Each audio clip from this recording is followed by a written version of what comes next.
ಆತನ ಮಾತುಗಳನ್ನು ನಿಮ್ಮ ಜೊತೆ ಎಲ್ಲ ಹಂಚಿಕೊಳ್ಳುವುದಕ್ಕೆ ನನಗೆ ಸಹಾಯ ಮಾಡಿದ್ದಾನೆ. ಹೃದಯಪೂರ್ವಕವಾಗಿ ನಾನು ಮೊದಲು ಆತನಿಗೆ ವಂದನೆ ಹೇಳುವಂತನಾಗಿದ್ದೇನೆ. ಎರಡನೇದಾಗಿ ಸಭಾಪಾಲಕರನ್ನು, ಹಾಗೆ ಮೂರನೇದಾಗಿ ಇಡೀ ಈ ಒಂದು ಗ್ರಾಮದ ತಂದೆ ತಾಯಿಗಳನ್ನು, ಅಕ್ಕ ತಂಗಿಯರನ್ನು ಮತ್ತೆ ಸರರನ್ನು ಎಲ್ಲರೂ ಕೂಡ ನಾನು ವಂದಿಸುವಂತನಾಗಿದ್ದೇನೆ. ನೇರವಾಗಿ ನಾವು ವಾಕ್ಯದ ಒಂದು ಧ್ಯಾನ ಮಾಡೋಣ. ದಯಮಾಡಿ ಜಾಸ್ತಿ ಸಮಯ ನಾನು ತೆಗೆದುಕೊಳ್ಳುವುದಿಲ್ಲ. ಬ್ರದರ್,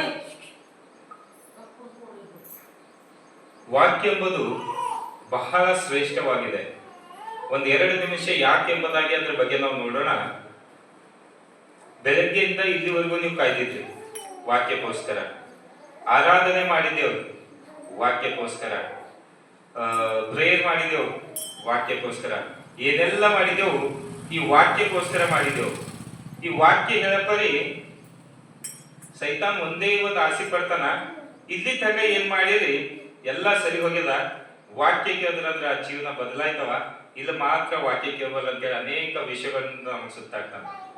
ಸೊ ಅಂತ ಸೈತಾನನ ದುರಾತ್ಮನ ಆಲೋಚನೆಗಳನ್ನು ಅದನ್ನು ತೆಗೆದುಹಾಕಿ ಯೇಸು ಇವತ್ತಿನ ದಿವಸದಲ್ಲಿ ನನಗೇನು ಹೇಳಬೇಕೆಂಬುದಾಗಿ ಆತನು ವಿಚಾರ ಮಾಡಿಕೊಂಡಿದ್ದಾನೋ, ನನ್ನ ಕುಟುಂಬಕ್ಕೋಸ್ಕರ, ನನ್ನ ಗಂಡನಿಗೋಸ್ಕರ, ನನ್ನ ಮಕ್ಕಳಿಗೋಸ್ಕರ, ನನ್ನ ಸಭೆಗೋಸ್ಕರ, ನನ್ನ ಊರಿಗೋಸ್ಕರ ಯಾವ ಒಂದು ವಿಷಯ ಕುರಿತು ಇವತ್ತು ಮಾತಾಡುವುದಕ್ಕೆ ಬಂದಿದ್ದಾನೆ ಅಂತ ತಿಳಿದು ನಾವು ಆತನ ಮಾತುಗಳನ್ನು ಶ್ರದ್ಧೆಯಿಂದ ಕೇಳೋಣ. ನಾವು 10 ನಿಮಿಷ ಕೇಳ್ತೇವೆ, 15 ನಿಮಿಷ ಕೇಳ್ತೇವೆ, ಇಂಪಾರ್ಟೆಂಟ್ ಅಲ್ಲ. ಆ 15-20 ನಿಮಿಷದಲ್ಲಿ ನನಗೋಸ್ಕರ ಬಂದಿರತಕ್ಕಂತ ಯಾವ ವಾಕ್ಯ ಎಂಬುದಾಗಿ ಕಂಡು ಹಿಡ್ಕೊಂಬ ಕೆಲಸ ನಂದಿರ್ತದ. ದೇವರು ಇದ್ದಿರ್ತಕ್ಕಂಥ ಸಮಯದಲ್ಲಿ ಎಲ್ಲರಿಗೂ ಉತ್ತರ ಕೊಡುವವನಾಗಿದ್ದಾನೆ. ಎಲ್ಲರಿಗೂ ಉತ್ತರ ಕೊಡುವಾಗ ಉತ್ತರ ಬಯಸುವಂತ ನಮ್ಮ ಮನಸ್ಸುಗಳು ಶ್ರದ್ಧೆಯಿಂದ ಕೇಳಿದಾಗ ನನ್ನ ಉತ್ತರ ನನಗೆ ಸಿಕ್ಕುವಂತದಾಗಿದೆ. ಸಭೆಯನ್ನು ಬಿಟ್ಟು ಹೋಗುವಾಗ ನಾವು ಸಂತೋಷವುಳ್ಳವರಾಗಿ ಹೋಗುವಂತರಾಗಿದ್ದೇವೆ. ಓಕೆ, ದೇವರ ನಾಮಕ್ಕೆ ಸ್ತೋತ್ರವಾಗಲಿ. ಇವತ್ತಿನ ಮನುಷ್ಯ ಒಂದು 3-4 ಜಾಗದಲ್ಲಿ ಸಿಕ್ಕಾಕೊಂಡು ಒಟ್ಟಾಡ್ತಾ ಇದ್ದಾನೆ. ಒಂದೊಂದು ವಿಷಯವಾಗಿ ಒಂದೊಂದು ವಚನ ನಾವು ನೋಡಿಕೊಳ್ಳೋಣ. ಮೊದಲು ಮನುಷ್ಯ ಯಾರಿಗಾರ ಭಯ ಪಡ್ತಾ ಇದ್ದಾನೆ ಅಂತಂದ್ರೆ ಅದು ಯಾರಿಗೂ ಅಲ್ಲ, ಮನುಷ್ಯಗೆ ಭಯ ಪಡ್ತಾ ಇದ್ದಾನೆ. ದೇವರಿಗಂತೂ ಅದು ಭಯ ಪಡ್ತಾ ಇಲ್ಲ. ಆಜು ಬಾಜುದವ್ರ ಮನೆಯವ್ರು, ನಾನು ಚರ್ಚಿಗೆ ಹೋಗ್ಲಿಲ್ಲ ಅಂದ್ರೆ ಬಾಜುದವ್ರು ಹೋಗಿದ್ದಾರೆ, ಬಂದ ಮೇಲೆ ನೀ ಚರ್ಚಿಗೆ ಯಾಕೆ ಹೋಗಿಲ್ಲ ಅಂತ ಕೇಳಿದ್ರೆ ಉತ್ತರ ನನಗೆ ಹೇಳಕ್ ಆಗಲ್ಲ ಅಂತ ತಿಳಿದು ಅವನಿಗೆ ಭಯಪಟ್ಟು ನಾವು ಸಭೆಗೆ ಬರ್ತಾ ಇದ್ದೀವಿ. ಒಂದು ವಾಕ್ಯ ಕೇಳದೆ ನಾವು ವಿಚಿತ್ರವಾಗಿ ಬದುಕಿದಾಗ ಅಥವಾ ವಾಕ್ಯಕ್ಕೆ ವಿರೋಧವಾಗಿ ಬದುಕಿದಾಗ ಇದು ದೇವರು ನನಗೆ ಲೆಕ್ಕ ಕೇಳ್ತಾನೆ, ನನಗೆ ದೇವರು ಒಂದು ದಿನ ಶಿಕ್ಷೆ ಕೊಡ್ತಾನೆ, ಈ ವಾಕ್ಯ ಕೇಳಿದ ಪ್ರಕಾರ ನಾ ಇರಬೇಕು, ದೇವರಿಗೆ ನಾ ಭಯ ಪಡಬೇಕು ಅನ್ನೋದು ಬಿಟ್ಟು ಜನ ನನ್ನ ಬಗ್ಗೆ ಏನ್ ಅನ್ಕೋತಾರೋ ಅಂತ ಒಂದು ಭಯದ ಬದುಕ್ತಾನೆ. ಎರಡನೇ ವಿಷಯ ಏನಂತಂದ್ರೆ, ಈ ಮನುಷ್ಯನು ಶುದ್ಧನಾಗ್ಬೇಕಾದ್ರೆ ಎಲ್ಲಿ ಶುದ್ಧನಾಗ್ಬೇಕು? ಶುದ್ಧ ಅಂದ್ರೆ ನಮ್ಮ ಬೀದರ್ ಭಾಷೆದಾಗ ನಾವು ಹೇಳ್ಬೇಕಾದ್ರೆ ಚಂದ ಆಗ್ಬೇಕು ಅಂತ ಅರ್ಥ. ಎಲ್ಲಿ ಚಂದ ಆಗ್ಬೇಕು ಅಂತಂದ್ರೆ, ಯಾವ ಜಾಗದಲ್ಲಿ ನನ್ನ ಮೈಯಲ್ಲಿ ಚಂದ ಆಗ್ಬೇಕಾ, ನನ್ನ ಡ್ರೆಸ್ ಅಲ್ಲಿ ಚಂದ ಆಗ್ಬೇಕಾ, ನನ್ನ ಕೂದಲಲ್ಲಿ ಚಂದ ಆಗ್ಬೇಕಾ, ನಾನು ನೋಡುವಂತ ನೋಟದಲ್ಲಿ ಚಂದ ಆಗ್ಬೇಕಾ, ಯಾವ ವಿಷಯದಲ್ಲಿ ದೇವರು ನೋಡ್ತಾ ಇದ್ದಾನೋ ಆ ವಿಷಯವನ್ನು ನಾವು ತಳ್ಳಿ ನಮಗೆ ಬೇಕಾಗಿರ್ತಕ್ಕಂಥ ವಿಷಯದಲ್ಲಿ ನಾವು ಚೆನ್ನಾಗಿ ಕಾಣ್ತಾ ಇದ್ದೇವೆ. ನಮ್ಮ ಬಟ್ಟೆಯಿಂದ ಚೆನ್ನಾಗಿ ಕಾಣ್ತಾ ಇದ್ದೇವೆ, ನಾವು ಹಿಕ್ಕೊಂಬದ್ರಿಂದ ನಾವು ಚೆನ್ನಾಗಿ ಕಾಣ್ತಾ ಇದ್ದೇವೆ, ನಾವು ನೋಟದಿಂದ ನಾವು ಚೆನ್ನಾಗಿ ಕಾಣ್ತಾ. ಯಾವ ವಿಷಯದಲ್ಲಿ ನನ್ನ ದೇವರು ನೋಡ್ತಾ ಇದ್ದಾನೋ ಆ ವಿಷಯ ಬಿಟ್ಟು ಬೇರೆ ವಿಷಯದಲ್ಲಿ ನಾವು ಚೆನ್ನಾಗಿ ಕಾಣ್ತಾ ಇದ್ದೇವೆ. ಇನ್ನೊಂದು ವಿಷಯ ಏನಂತಂದ್ರೆ, ಪ್ರಾರ್ಥನೆ ಮಾಡುವಾಗ ಯಾವ ರೀತಿಯಾಗಿ ನಾನು ಪ್ರಾರ್ಥನೆ ಮಾಡಬೇಕೆಂಬುದಾಗಿ ವಿಷಯದಲ್ಲಿ ನಾವು ಗೊಂದಲ ಆಗಿದ್ದೇನೆ. ರೋಗ ಬಿಡುಗಡೆ ಬೇಕಾದ್ರೆ ಯಾವ ವಿಷಯದಲ್ಲಿ ನಾನು ಎಲ್ಲಿ ಶುದ್ಧನಾಗಿದ್ರೆ, ನಾನು ಎಲ್ಲಿ ನಂಬಿದ್ರೆ ನನಗೆ ಗುಣವಾಗುತ್ತೆ ಅಂತ ಗೊತ್ತಿಲ್ಲದೆ ನಾವು ಜೀವಿಸ್ತಾ ಇದ್ದೇವೆ. ಒಂದೊಂದು ವಿಷಯವಾಗಿ ನಾವು ಕಲ್ತ್ಕೊಳ್ಳೋಣ. ಮೊದಲನೇದಾಗಿ ಮನುಷ್ಯನಿಗೆ ಭಯ ಪಡಬೇಕಾ, ದೇವರಿಗೆ ಭಯ ಪಡಬೇಕಾದ್ರೆ ನನ್ನ ಉತ್ತರ, ಸತ್ಯವೇದ ಉತ್ತರ ಒಂದು ನನಗೆ ಹೇಳ್ಕೊಟ್ಟಿದೆ, ನೀನು ಮನುಷ್ಯರಿಗೆ ಭಯ ಪಡಬೇಡ ಮಗನೇ, ನೀನು ನನ್ನನ್ನು ಭಯ ಪಡ ಎಂಬುದಾಗಿ. ಹಲ್ಲೆಲೂಯಾ. ಮನುಷ್ಯ ಇರುವವರೆಗೂ ಮಾತಾಡ್ತಾನೆ, ಮನುಷ್ಯ ನಾ ಇರುವವರೆಗೂ ಮಾತಾಡ್ತಾನೆ, ಇಲ್ಲಾಂದ್ರೆ ಅವನಿರುವವರೆಗೂ ಮಾತಾಡ್ತಾನೆ. ಆದ್ರೆ ನನ್ನ ದೇವರು ನನ್ನ ಇರುವವರೆಗೂ ನೋಡ್ತಾನೆ, ನಾ ಸತ್ತ ಮೇಲೂ ನೋಡುವವನಾಗಿದ್ದಾನೆ. ನಾನು ಯಾರಿಗೆ ಭಯ ಪಡ್ಬೇಕಂದ್ರೆ ನಾನು ದೇವರಿಗೆ ಭಯ ಪಡಬೇಕೆಂಬುದಾಗಿ ನಾನು ಮೊದಲು ನೆನೆಸ್ತಾ ಇದ್ದೇನೆ.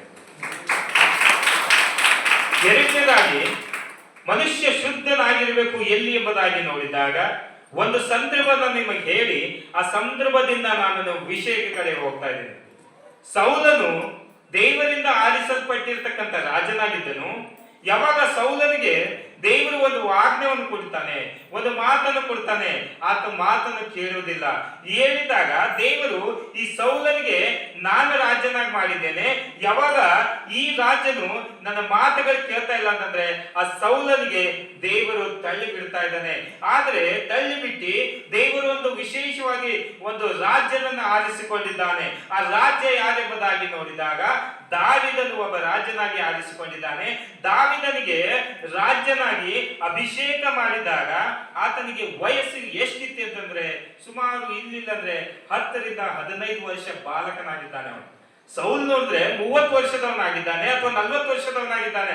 ಅವನಿಗೆ ದೇವ್ರು ತಳ್ಳಿ ಹಾಕಿ 12 ಹಿಡ್ಕೊಂಡು 15 ವರ್ಷ ತನಕ ಇರತಕ್ಕಂತ ಆ ದಾವೀದಗ ದೇವರು ರಾಜ್ಯನಾಗಿ ಅಭಿಷೇಕ ಮಾಡ್ತಾ ಇದ್ದಾನೆ. ಆ ಅಭಿಷೇಕ ಮಾಡುವಂತ ಸಮಯದಾಗ ಸಮುವೇಲನಿಗೆ ದೇವರು ಹೇಳ್ತಾ ಇದ್ದಾನೆ, ಒಂದು ಊರಿನಲ್ಲಿ ಒಬ್ಬ ಮನುಷ್ಯನಿದ್ದಾನೆ, ಅವನಿಗೆ ನನ್ನ ರಾಜ್ಯನಾಗಿ ಆರಿಸಿಕೊಂಡಿದ್ದಾನೆ, ನೀನು ಹೋಗು ಅಂತ ಹೇಳಿದಾಗ ಸರಿ ಅಂತ ಹೇಳಿ ಸಮುವೇಲನು ಆ ಊರಿಗೆ ಬಂದಾಗ ಅಲ್ಲಿರ್ತಕ್ಕಂಥ ಊರಿನವರೆಲ್ಲರೂ ಕೇಳ್ತಾ ಇದ್ದಾರೆ, ಈ ಪ್ರವಾದಿ ಇಲ್ಲಿ ಬಂದಿದ್ದಾನಂದ್ರೆ ಯಾವ ವಿಷಯವನ್ನು ಇಟ್ಟುಕೊಂಡು ಬಂದಿದ್ದಾನೆ ಅಂತ ತಿಳಿದು ಅವನೇನ್ ಮಾಡ್ತಾ ಇದ್ದಾನಂದ್ರೆ, ಪ್ರವಾದಿ ಸಮುವೇಲನೇ ನೀನು ಬಂದಿರೋದು ಶುಭ ಸಂದೇಶ ಇದೆನಾ ಅಥವಾ ಒಂದು ಹಾನಿಕರವಾದ ಸಂದೇಶ ಇದೆ ಅಂತ ಅಂದಾಗ ಸಮುವೇಲ ಹೇಳ್ತಾ ಇದ್ದಾನೆ ಶುಭ ಸಂದೇಶ ಇದೆ ಅಂತ ಹೇಳಿ ಆ ಒಂದು ತಂದೆಗೆ 7 ಮಂದಿ ಮಕ್ಕಳು ಇರ್ತಾರೆ.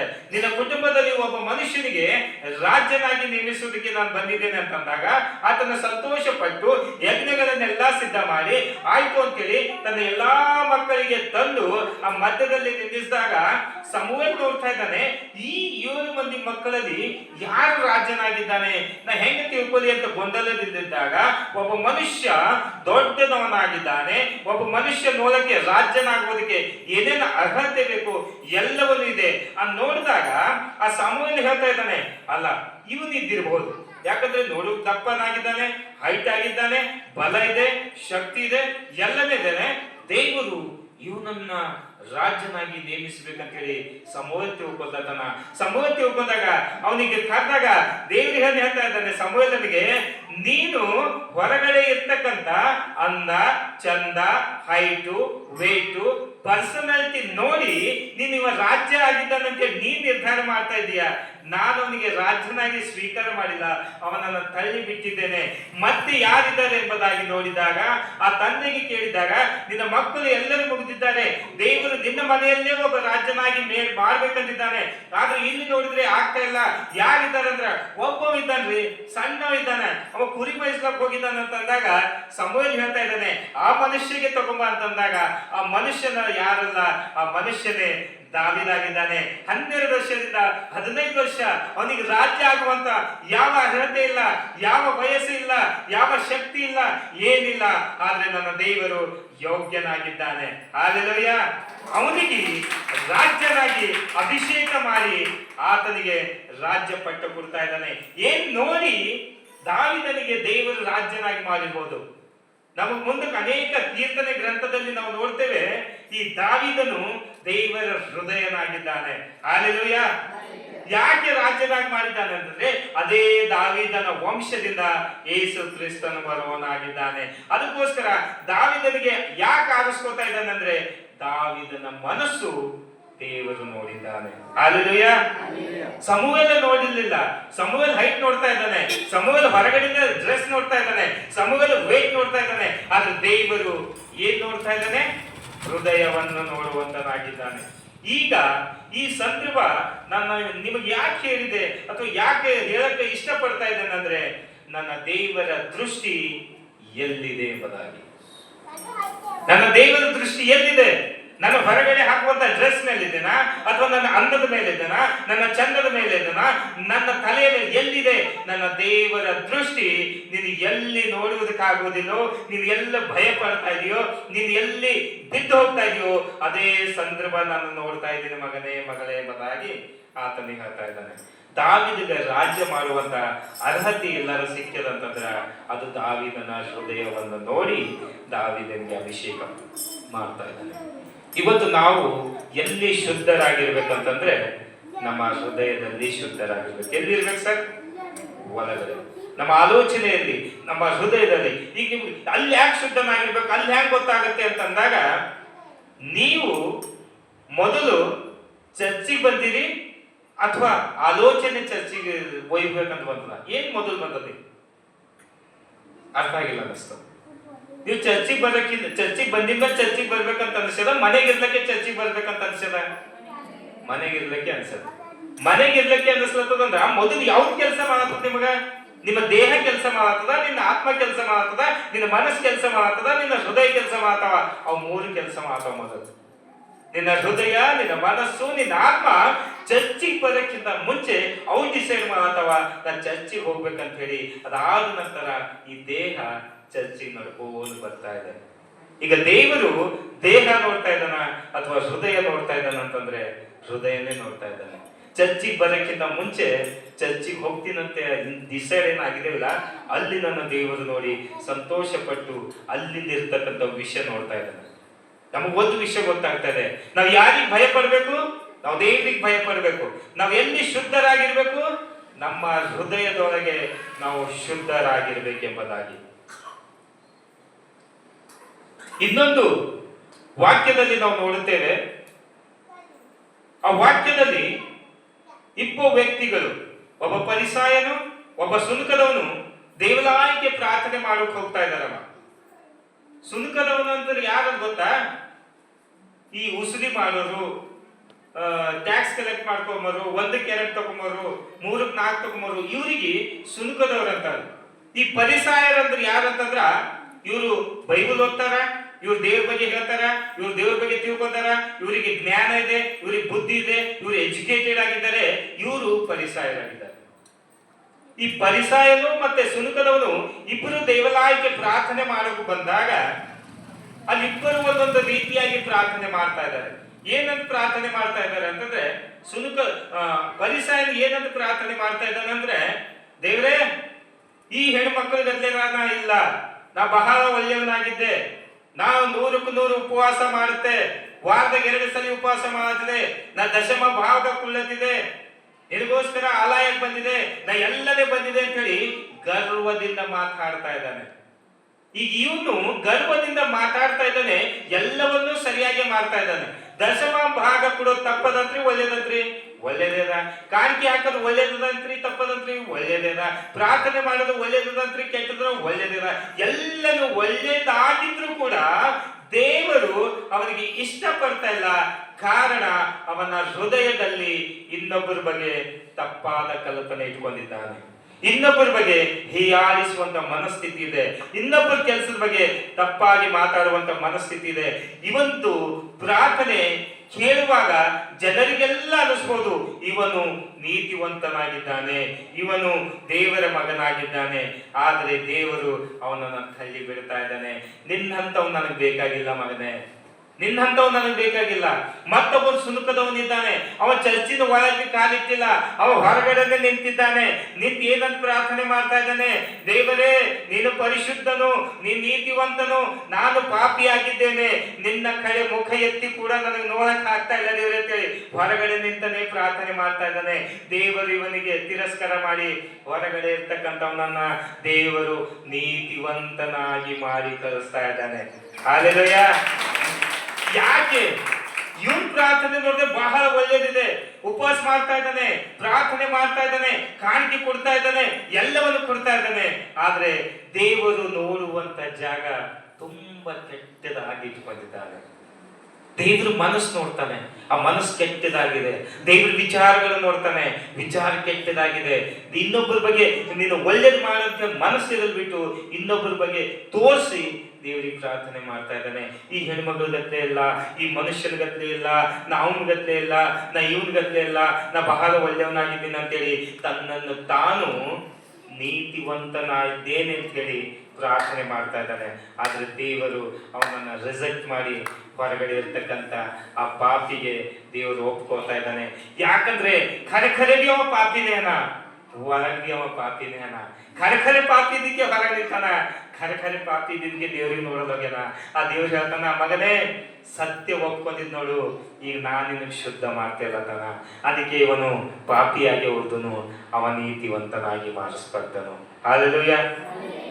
ನಮಗೊಂದು ಗೊತ್ತಾಗ್ತಾ ಇದೆ, ಮನುಷ್ಯನು ದೇವರಿಗೆ ಭಯಪಡಬೇಕು, ಮನುಷ್ಯನು ಹೃದಯದಲ್ಲಿ ಶುದ್ಧನಾಗಿರ್ಬೇಕು, ಮನುಷ್ಯನು ವಿಚಾರದಲ್ಲಿ ಶುದ್ಧನಾಗಿರ್ಬೇಕು, ಮನುಷ್ಯನು ತನ್ನ ಕಾರ್ಯದಲ್ಲಿ ಒಳ್ಳೆಯವನಾಗಿರ್ಬೇಕೆಂಬುದಾಗಿ.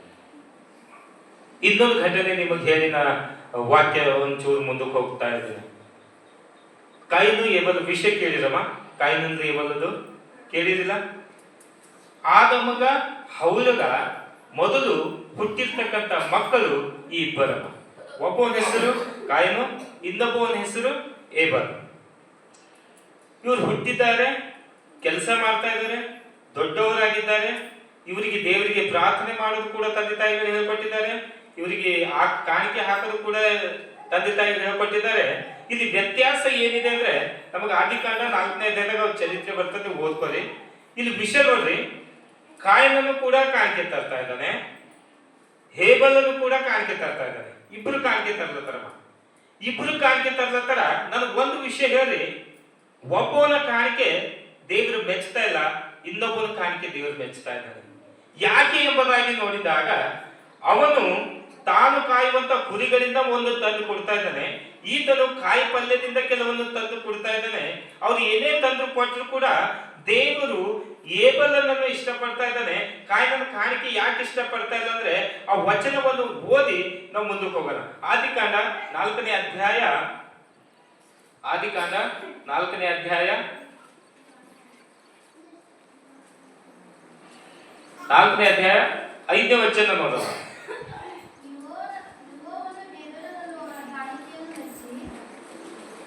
ಓದಮ್ಮ, 5ನೇ ವಚನ ಓದ್ರಿ.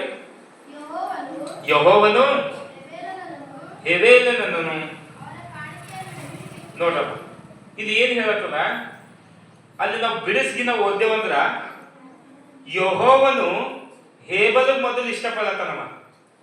ಸರಿಯಾಗಿ ನೀವು ಬಿಡಿಸಿ ಓದು. ಮೊದಲು ಯೆಹೋವನು ಹೇಬೇಲನನ್ನು ಮತ್ತು ಅವನ ಕಾಣಿಕೆಯನ್ನು ಮೆಚ್ಚಿದನು.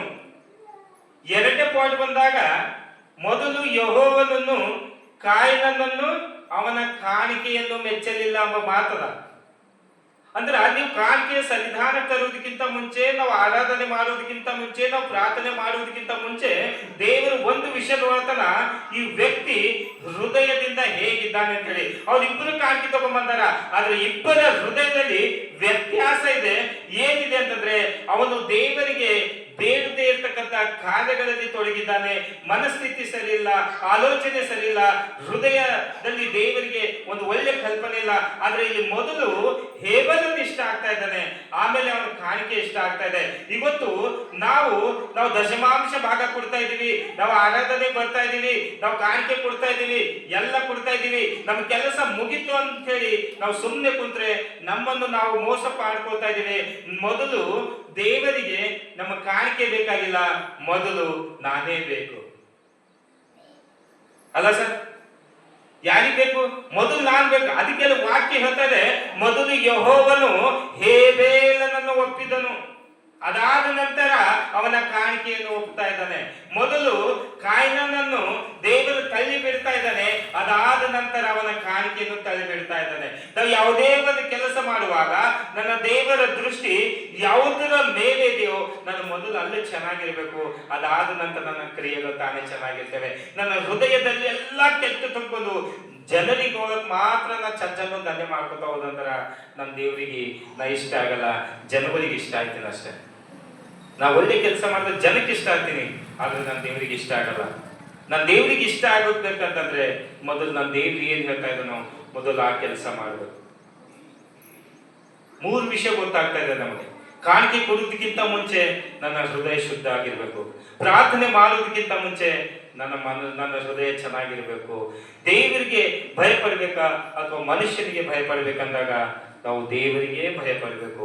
ಕೊನೆಯ ಒಂದು ವಿಷಯ ನೋಡುವಾಗ, ದೇವರು ಈ ಲೋಕದಲ್ಲಿ ಯೇಸು ಸ್ವಾಮಿ 2000 ವರ್ಷಗಳ ಹಿಂದೆ ಒಂದು ಪ್ರಯಾಣ ಮಾಡುತ್ತಿರುವಾಗ ಒಬ್ಬ ಮನುಷ್ಯ ಬಂದು, ನನ್ನ ಮಗಳು ಸತ್ತು ಹೋಗಿದ್ದಾಳೆ, ನೀನು ಬಂದು ಆಕೆಗೆ ಎಬ್ಬಿಸು ಎಂಬುದಾಗಿ ಅಲ್ಲಿ ಕೇಳಿಕೊಂಡಾಗ ಯೇಸು ಏನ್ ಮಾಡ್ತಾ ಇದ್ದಾನೆ, ಆಯ್ತು ಸರಿ ಅಂತೇಳಿ ಒಪ್ಕೊಂಡು ಹೋಗುತ್ತಿರುವಾಗ ಜನರ ಎಲ್ಲ ಆ ವಿಷಯವನ್ನು ಕೇಳಿದಾಗ ಅವರು ಬಹಳ ಆಶ್ಚರ್ಯಪಟ್ಟು ಸತ್ತಿರ್ತಕ್ಕಂಥ ಮಗಳನ್ನ ಇವ ಹೇಗೆ ಎಬ್ಬಿಸ್ತಾನೆ ಅಂತೇಳಿ ಒಂದು ಕ್ಯೂರಿಯಾಸಿಟಿ ಇಟ್ಕೊಂಡು ಆತನ ಹಿಂದೆ ಜನರೆಲ್ಲ ಹೋಗ್ತಾ ಇದ್ದಾರಮ್ಮ. ಜನರು ಹೋಗ್ತಾ ಇದ್ದಾರೆ. ಆ ವಾಕ್ಯದಲ್ಲಿ ನಾವು ನೋಡುವಾಗ ಅಲ್ಲಿ ನಮಗೆ ಸ್ಪಷ್ಟವಾಗಿ ಹೇಳ್ತಾ ಇದೆ, ಯೇಸು ಕ್ರಿಸ್ತನನ್ನು ನೂಕುತ್ತಾ ಹೋಗ್ಲತ್ತಾರ. ಪಬ್ಲಿಕ್ ಇಬ್ಬರು ಮೂವರು ಇರಲಿಲ್ಲ, ಕಂಡಪಟ್ಟಿ ಜನ ಇದ್ದಾರೆ. ಆ ಜನರ ಮಧ್ಯದಲ್ಲಿ ಈ ಯೇಸು ಕ್ರಿಸ್ತನಿದ್ದಾನೆ. ಈ ಯೇಸು ಕ್ರಿಸ್ತನು ಒಂದು ಹುಡುಗಿನ ಆತನು ಸತ್ತಿರ್ತಕ್ಕಂಥ ಜಾಗದಿಂದ ಎಬ್ಬಿಸ್ಲಕ್ಕೆ ಹೋಗ್ತಾ ಇರ್ಬೇಕಾದ್ರೆ ಒಂದು ಕುಷ್ಮ ರೋಗಿ ಒಂದು ಬೇರೆ ಒಂದು ಜಾಗದಲ್ಲಿರುವಂತದ್ದಾಗಿದೆ. ಆಕೆ ಈ ಕುಷ್ಮ ರೋಗ ಅಂದ್ರೆ ವಿಶೇಷವಾಗಿ ಹೆಣ್ಣು ಮಕ್ಕಳಿಗೆ ಕಾಡುವಂತ ಒಂದು ರೋಗ ಅದ. ಆ ರೋಗ ಆಗಿದ್ದ ಎಷ್ಟು ಇತ್ತಂದ್ರೆ ಆ ತರ ರೋಗ ಬಂದ್ರೆ ಅವ್ರಿಗೆ ಊರಿನ ಆಚೆ ಇಡಬೇಕು. ಆ ತರ ಕುಷ್ಮ ರೋಗ ಇದ್ದಾಗ ಆ ಹೆಣ್ಣು ಮಗಳಿದ್ದಾಗ ಈ ಯೇಸುವಿನ ವಿಷಯವನ್ನು ಪದೇ ಪದೇ ಕೇಳಿ ಆಕೆಗೆ ಒಂದು ನಂಬಿಕೆ ಹುಟ್ಟಿದೆ. ಏನು ನಂಬಿಕೆ ಅಂತ ಹುಟ್ಟಿದೆ ಅಂದ್ರೆ ಈತನು ಎಲ್ಲದರಿಂದ ಬಿಡುಗಡೆ ಕೊಡ್ತಾನೆಂಬ ಒಂದು ಆಲೋಚನೆ ಆಕೆಗಿದೆ. ಆ ಮಧ್ಯದಲ್ಲಿ ಅಷ್ಟು ಜನರ ಮಧ್ಯದಲ್ಲಿದ್ದಾರೆ. ಈಕೆ ಆ ಮಧ್ಯದಲ್ಲಿ ಇರ್ತಕ್ಕಂಥ ಜನರ ಮಧ್ಯದಲ್ಲಿ ಹೋಗಿ ಆತನಿಗೆ ಮುಟ್ಟಿದ್ರೆ ನನ್ನ ರೋಗ ವಾಸಿಯಾಗುತ್ತದೆ ಎಂಬುದಾಗಿ ತಿಳಿದು ಆ ಗುಂಪಿನಿಂದ ಬಂದು ಆ ಯೇಸು ಕ್ರಿಸ್ತನ ಬಟ್ಟೆ ಮುಟ್ಟಿದಾಗ 12 ವರ್ಷದಿಂದ ತಮ್ಮ ರೋಗ, ಒಂದು ದಿನ ಇಲ್ಲ, 2 ದಿನ ಇಲ್ಲ, 12 ವರ್ಷದಿಂದ ರೋಗ ಇದೆ. ಡಾಕ್ಟರಿಗೆ ತೋರಿಸಿದ್ದಾರೆ, ಮೆಡಿಕಲ್ ತೋರಿಸಿದ್ದಾರೆ ಅಥವಾ ಆಯುರ್ವೇದಿಕ್ ತೋರಿಸಿದ್ದಾರೆ, ಎಲ್ಲಾ ತೋರಿಸಿದಾಗಿ ಕಮ್ಮಾಗಿಲ್ಲ. ಆದ್ರೆ ಆಕೆ ಒಂದು ನಂಬಿಕೆ ಇದೆ, ಈ ಯೇಸು ಕ್ರಿಸ್ತನು ಎಲ್ಲದರಿಂದ ಬಿಡುಗಡೆ ಮಾಡುವನಾಗಿದ್ದಾನೆ. ಈತನ ಬಟ್ಟೆ ಮುಟ್ಟಿದ್ರೆ ಸಾಕು. ಯಾಕೆ ಬಟ್ಟೆ ಮುಟ್ಟಿದ್ರೆ ಸಾಕಂತ ಇದ್ದ ಅಂತಂದ್ರೆ, ನಾನು ಒಂದು ಕುಷ್ಠ ರೋಗ ಕುಷ್ಮ ರೋಗದಿಂದ ಇದ್ದೇನೆ. ಆ ಯೇಸು ನನ್ನ ಮುಟ್ತಾನೆಲ್ಲ ಗೊತ್ತಿಲ್ಲ, ಜನರು ನನ್ನ ಮುಟ್ಲಕ್ ಬಿಡ್ತಾರೆಲ್ಲ ಗೊತ್ತಿಲ್ಲ.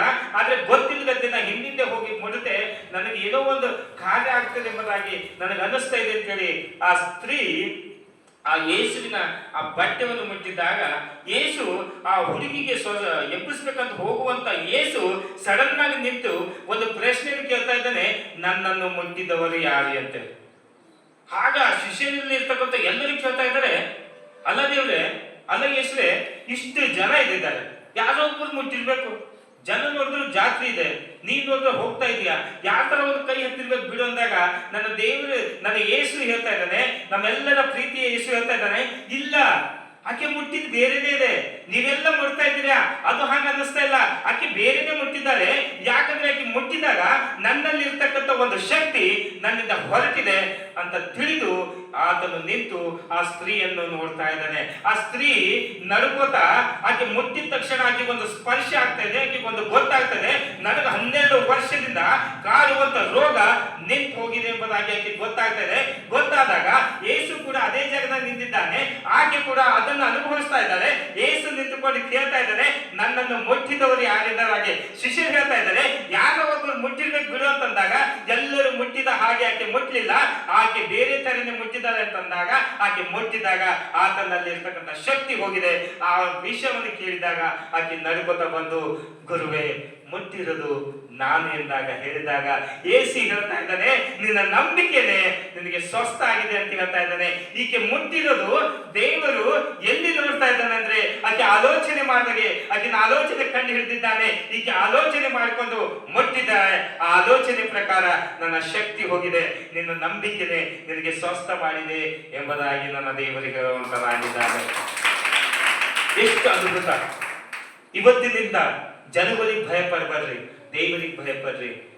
ಹೊರಗಡೆಯಿಂದ ಶುದ್ಧ ಆಗಿರ್ಬರ್ರಿ, ಒಳಗಿಂದ ಶುದ್ಧ ಆಗಿರಿ, ಆಲೋಚನೆಯಿಂದ ಶುದ್ಧ ಆಗಿರಿ, ನಂಬಿಕೆಯಿಂದ ಶುದ್ಧ ಆಗಿರಿ. ನೀವು ಆ ರೀತಿಯಾಗಿದ್ದಾಗ ನೀವು ದೇವರ ಮಕ್ಕಳಾಗುವಂತರಾಗಿದ್ದೀರಾ. ಯಾವಾಗ ನೀವು ದೇವರ ಮಕ್ಕಳಾಗ್ತೀರಿ, ನೀವು ಏನು ಬೇಕಾದ್ರೂ ಬೇಡ್ಕೊಳ್ರಿ, ನಮ್ಮ ದೇವರು ನಮಗೆ ಕೊಡುವಂತನಾಗಿದ್ದಾನೆ. ಹಾಲೆಲೂಯ. ಮೊದಲು ದೇವರಿಂದ ಏನಾರ ಪಡ್ಕೊಳ್ಳೋಕ್ಕಿಂತ ಮುಂಚೆ ನಾವು ದೇವ್ರ ಮಕ್ಕಳಾಗ್ಬೇಕಮ್ಮ. ಮೊದಲು ಹಂಗೆ ಸಿಗಲ್ಲ ನಮಗೆ.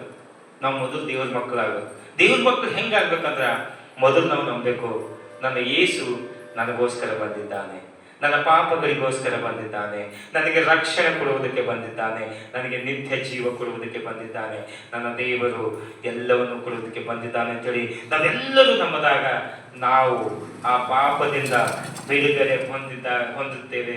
ನಾವು ಯಾವಾಗ ಪಾಪದಿಂದ ಹೊರಗಡೆ ಬಂದಿದ್ದೇವೋ ನಾವು ನೀತಿವಂತರಾಗುವಂತರಾಗಿದ್ದೇವೆ. ನಾವು ಯಾವಾಗ ನೀತಿವಂತರಾಗುವಂತರಾಗಿದ್ದೇವೆ ನಾವು ದೇವರ ಮಕ್ಕಳಾಗುವಂತರಾಗಿದ್ದೇವೆ. ನಾವು ಯಾವಾಗ ದೇವರ ಮಕ್ಕಳಾಗ್ತೇವೋ ನಮಗೆ ದೇವರು ತನ್ನ ಮಕ್ಕಳಿಗೆ ಬೇಕಾಗಿರ್ತಕ್ಕಂಥ ಎಲ್ಲ ಸೌಕರ್ಯಗಳನ್ನು ಕೊಟ್ಟು ದಯಪಾಲಿಸುವಂಥ ಕೆಲಸ ನಮ್ಮ ದೇವರು ಮಾಡುವಂತನಾಗಿದ್ದಾನೆ.